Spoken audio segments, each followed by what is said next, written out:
again to everybody on YouTube. I'm back again with, well, I've got my camera back and everything, and I've got a decent stand now. So I'll be doing some more diecast reviews. And you know I said in my last video that I don't normally get doubles of cars I already have. Well, I've only gone and broken that rule now, and I think it's worthwhile that I do so. So here is my next diecast review. And here is the car in question. It is Hendrick Motorsports number 24, Jeff Gordon, Pepsi DuPont, or basically it's just called the Pepsi Challenger.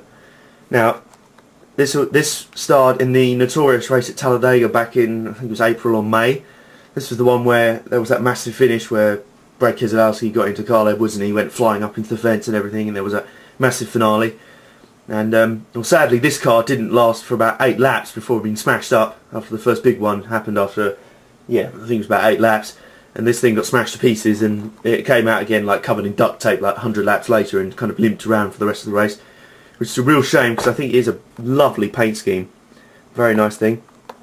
You can see the box there, with matching the colour scheme of the car obviously. As I always say, it's not the box that you buy these things for. Let's whip the thing out and have a look at it.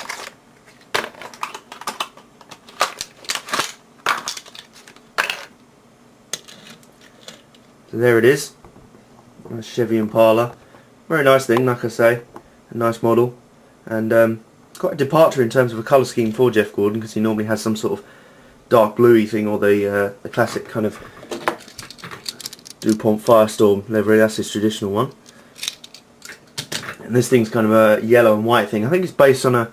I remember him remarking in the interview after the race about it was something to do with an old car Darrell Waltrip run, the old Pepsi Challenger. So... yeah, and it looks very nice. It does look kind of retro when you look at it like that. Usual kind of 24 numbers, same font as always. DuPont, National Guard, PA24.com, is that? Yeah, I think that's it. Usual kind of details and that you would expect on the back of it. National Guard decals. There's the Pepsi decals, and there's the Pepsi Challenger logo on the front. Quite nice, very clear, like I say, and a nice little detail line, the little red line between separating the yellow and the white. And it's a very nice model. I do like the choice of colours. The yellow and white really match off against each other very well. Give a kind of nice, kind of a very retro looking paint scheme. And like I say, it's kind of a departure for him, because when he runs Pepsi it's normally kind of a dark bluey livery, but not kind of white and yellow. And it's just a shame that it didn't run out on the track longer. The real thing didn't run for longer on the track, because it was a beautiful little thing. Really was. And like I say, then it got caught up in a massive wreck, and it wasn't so beautiful anymore. It was just kind of a pile of junk. Yeah, it's a lovely car, and like I say, a real departure for Jeff Gordon. And I don't normally get doubles of cars I've already got, but I don't normally get special paint schemes. But after missing out on Tony Stewart's Burger King car when it was available in the place I normally get it from, I wasn't going to miss that one, because it is quite a limited edition thing. Like I say, I think he only ran one race in the end. And like I say, he got beaten up after 8 laps, so... yeah, it's a very nice model, as you can say. And it's a personal favourite of mine. It's straight away gone right up there. I really like this livery. It's just a shame the real thing didn't last for longer. The black rear spoiler sets off nice with the black rear bumper as well.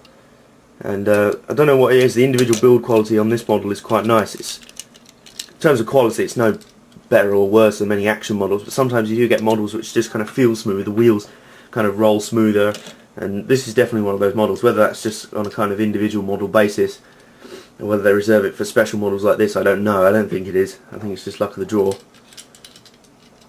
So yeah, definitely very much like this car, and go and grab it, because it does look the part. And I'll also just throw in a little mini review of the other car I got recently in the post. It's another double. You know, I remarked in my last video I've only got a 2008 Elliot Sadler model. Sorry. Well, I've now rectified this by grabbing a 2009 model for Sadler. This Best Buy Dodge. He does have multiple liveries in this kind of yellow and blue, one with different sponsor decals. I think Stanley Tools was one of them.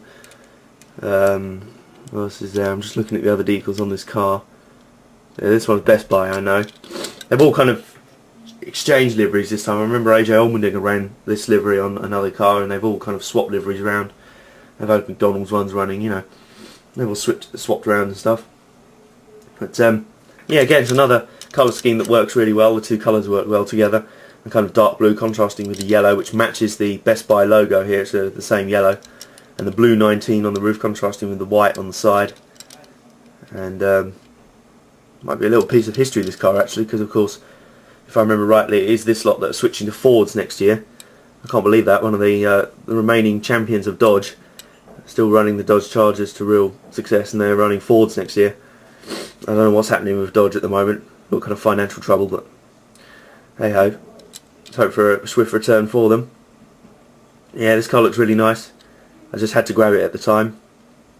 And like I say, the two colours work really well off against each other. The bumper, the bottom line there, it kind of arcs up a little bit following the line of the car.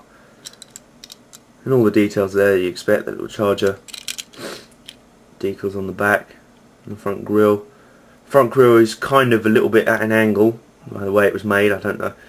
Like I say, it's not as if these things are hand built things precision. You will get errors with the grills and that, and this thing's slightly off centre. They have had problems, I think, with the Dodge Charger grills this year, but it does look pretty good. And if you look at it straight up, you can't really notice it. It's only if you look up really close that you can see it kind of out of shape to any degree.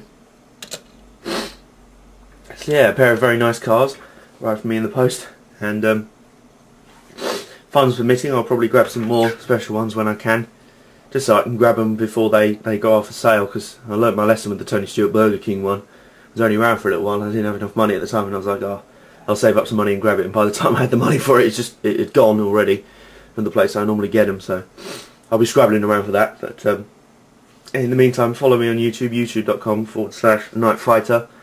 So, and I'll see you next time with hopefully another diecast review or stop motion, little stop motion vignettes. I'm concentrating on little things at the moment because I don't have time to film like any full, really long length races. But yeah, keep up on YouTube and keep an eye on it and watch this space. Basically, I'll see you next time.